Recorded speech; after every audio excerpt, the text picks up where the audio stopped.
Hey, good morning. In early spring, sometimes it's important to prune back your azalea. This azalea is a very old one. I still have a few tension wires in here to keep the main trunks aligned with each other, otherwise it will just open up. But for the last couple of years I've not been doing so much to it because in a storm it fell down, the roots were damaged, and I just left it to recover a little bit. Now last year I wired it out, I pruned it a little bit, and now this year after the flowering I removed all the flowers from the plant, and right now I'm pruning it back to the pads. You can see the top still needs to be done. Here I'm all finished with pruning. Let's have a look and see what I've done. It is always funny when you start working on your trees that you come across little things that you've forgotten. Like these wires, I thought I'd taken everything out yesterday, and then here in the top there's still a few wires. And that's not the only thing that I notice. Look at how sloppy this wiring. I have crossing wires here. You never want to have crossing wires because basically it just creates a tourniquet. It creates a point where you just break the sap flow. Here it's constricted, there it's constricted. Effectively you're refusing the tree any growth. So this should never happen. Anyway, it did happen. Let me remove the wire.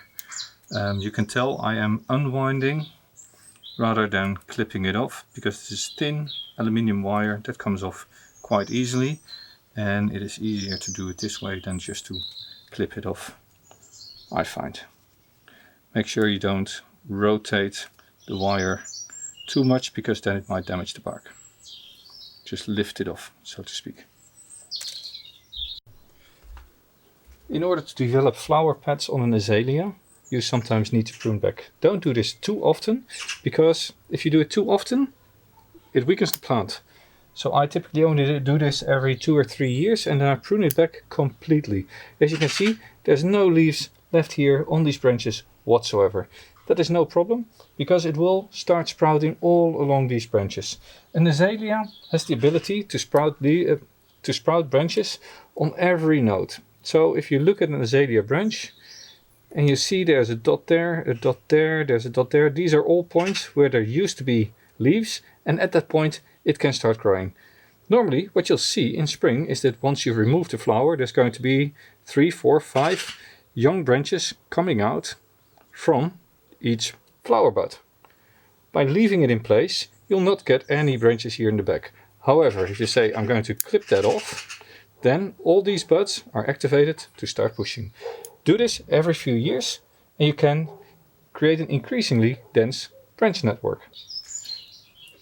Now what does that look like in practice if you're actually looking at a branch from the top?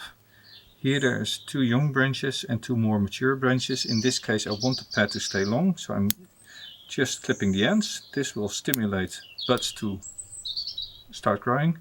Remove this small one. Remove this small one.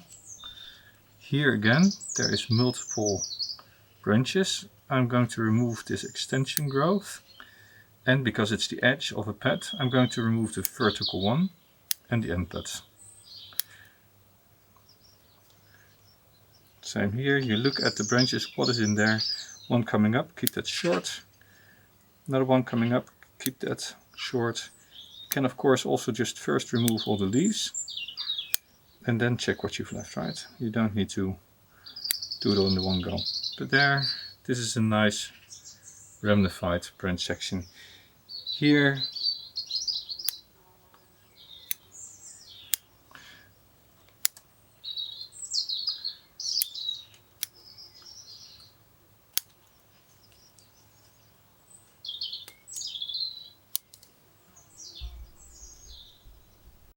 now here if you look at this branch, you have a main branch and there's always one branch coming off that main branch. Then this becomes a secondary branch and there's a branch coming off here.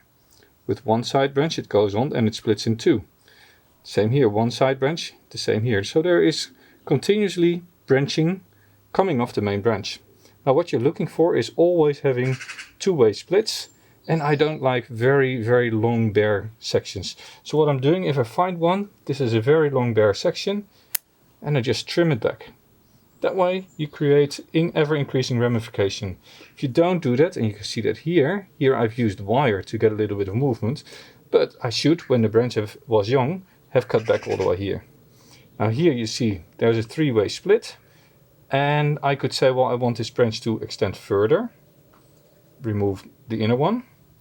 I can say I want the branch to stay shorter. Remove the middle one and use the ramification. And to make that decision, you can look at the overall size of the pad. Now this pad would not be damaged if I remove this. So what I now get is a lot of taper, because it goes from a thick branch. I take out the thickest and I leave the two young ones. This branch is quite well positioned to fill this one. This one carries the outline. Just like that. And now nobody even noticed that it is gone. So this is a way that you can go through the whole tree.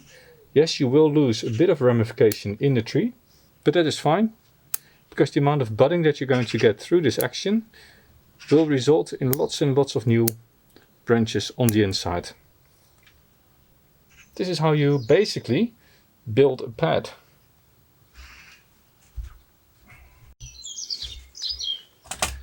Now it looks like this is a lot of work to really think about which branches to keep and which not.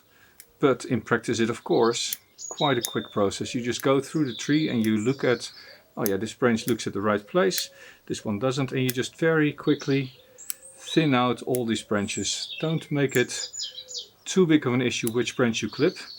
There's a lot of branches on this azalea. Only do this, of course, when the tree is nice and healthy. If you do this on an unhealthy azalea, instead of back budding, you get a lot of dieback. And only a few of these will sprout. And at the end of the season, no buds will have set. You have a very bare tree. So make sure that your tree is healthy. And you know that it is healthy because it has been flowering very well this year. You already see a few branches that are starting to pop. Like here, right there, there is a nice little side branch already starting to form. So I know this is pushing. And at the same time you also know it hasn't had any root damage, and last year it grew well. I of course have fertilized this quite heavily in spring, and it is now early summer. It is the first week of June. The tree has finished flowering. I've removed all the wiring. Well, all. Here is another one. There's another benefit. You clean up the tree completely. So now I'm actually not worried about pruning it. This is the stage where the tree will push extensively for the next couple of months. And what I do is, when I have branches that are really growing down from the main branches, I remove that. And the same as the ones that are really at the base growing vertical, I remove those. This pruning round really has the aim to clean out all branches, remove triplicates or quadruplet branching, and retain the profile of the pads that I've built. So yeah, a lot of the branches are clipped off. It looks like the tree is going to be worse, but in fact by pruning it this way I create a better ramification, and long term the tree will look better. When you're pruning, look for branches that basically grow in profile, right? So you have a branch like this. This is a young branch from a few years ago, and it has grown from a bottom, but it has a very nice shape, aiding in building my pad. So I prefer to not wire all the branches all the time. I rather prune branches away that are in the wrong direction and keep the ones that are in the right direction, and use the back budding that I'm going to get now to keep that shape. This is the way that you just go through the whole tree. Prune back all the branches that grow into another pad. Prune back vertical branches. Setting it up for the growing season. Now places like this one here are of course of interest. This almost is a three-way split. This branch is growing over this lower branch here. This is actually the central trunk. So by removing this, or at least shortening it, I reduce the risk of clump forming here. I stop the interference with this pad. Similarly, this is getting quite long, and I remove some of the side branches to reduce the size of this pad. It shouldn't over-dominate the rest of the tree below it. So this branch is actually sticking out compared to the branches below. And then with that, this one is also quite long still. Just like that. This is how I'll leave it.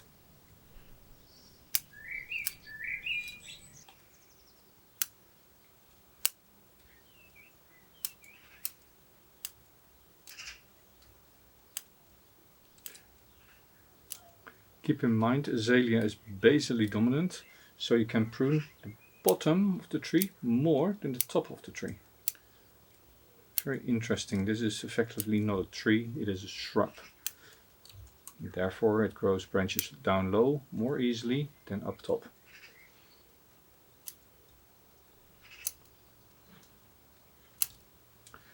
This is also not a Japanese azalea, this is a garden azalea from Europe.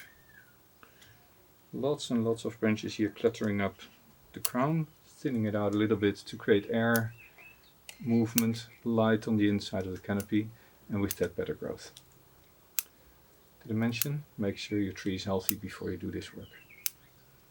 It's quite clear the tree is now pretty much bare. There's a few leaves here and there left, but mostly it is bare. This is not a problem with a healthy azalea, but only do this once every few years, so that the tree has time to regain energy. This of course now is going to be protected from direct sun for a little bit.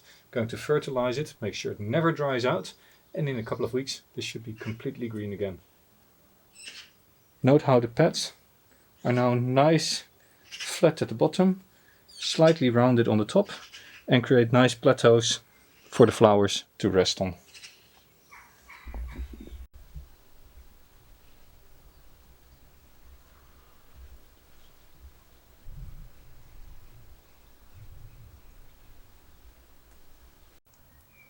So it's been 4 weeks, and what you now see is that everywhere along these branches buds are starting to pop. It's now going to be a matter of days before I get little sprouts like this everywhere along these branches. Really cool.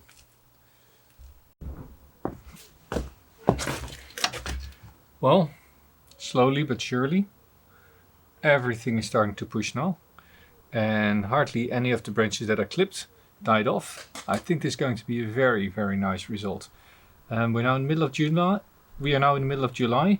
It might take another couple of weeks before they completely fill out. Not sure. I might wait for another couple of weeks before I finish the video and release it. If not, thank you for watching. Keep growing bonsai. This was Jelle with an azalea.